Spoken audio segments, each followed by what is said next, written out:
দুর্নীতি করে কাদের চাকরি আর কাদের চাকরি স্বচ্ছভাবে সেটাই সবথেকে গুরুত্বপূর্ণ।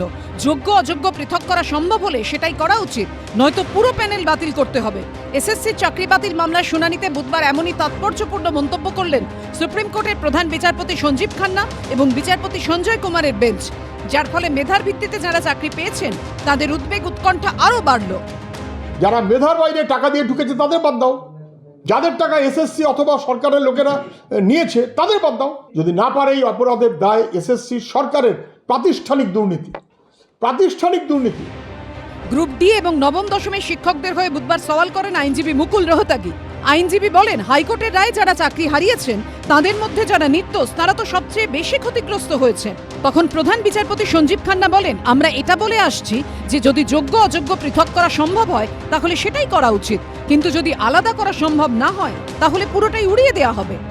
আমাদের একজন সঙ্গী এই শোকে মারা গেছেন। আমরা প্রত্যেকেই মানসিকভাবে ভীষণ রকমের বিপর্যস্ত। রাতের পর রাত খোলা আকাশের নিচে ঠান্ডার মধ্যে এখানে কাটাতে হচ্ছে। এটা আমাদের জন্য এক ধরনের অগ্নি পরীক্ষা। এই লড়াই অ্যাকচুয়ালি একটা ভুল ধরা সিস্টেমের এগেনস্টে একটা বাক স্বাধীনতার লড়াই।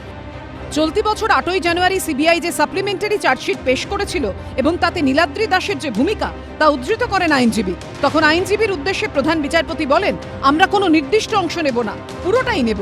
ওএমআর এর স্ক্যান কপিগুলো থেকে আরও কিছু তথ্য পাওয়া গেছে। দুটো প্রশ্ন খুব গুরুত্বপূর্ণ, এক, কারা অসৎ উপায় অবলম্বন করে চাকরি পেয়েছে আর কারা পায়নি। সিবিআইয়ের উদ্ধার করা এই যে হার্ড ডিস্কের যে ওএমআর শিট পাওয়া গেছে, সেই ওএমআর শিটে প্রাপ্ত নাম্বার ধরুন 0 আর এসএসসি সার্ভারে প্রাপ্ত নাম্বার 53 হয়ে গেছে। এই নাম্বারের পার্থক্য ঘটেছে।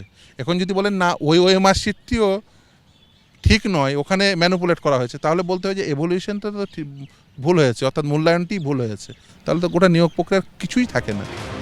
মূল প্রশ্ন হচ্ছে, যারা যোগ্যতার ভিত্তিতে চাকরি পেয়েছেন তাদের কেন এই বিড়ম্বনা ভোগ করতে হচ্ছে? এসএসসি কেন দুধ ও জল আলাদা করতে পারছে না? রাজ্য সরকারকে ভরসা করতে না পারলে কার উপর ভরসা রাখবে সাধারণ মানুষ?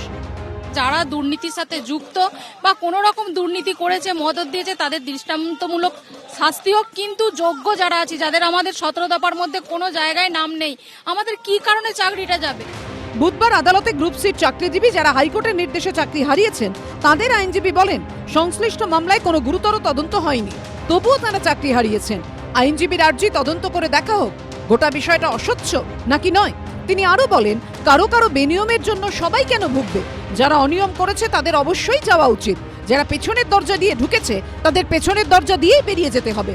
তখন এক আইনজীবীর উদ্দেশ্যে প্রধান বিচারপতি খান্না বলেন, আপনার বক্তব্য মেনে নিচ্ছি, কে যোগ্য এবং কে যোগ্য নয় তা আলাদা করা সম্ভব।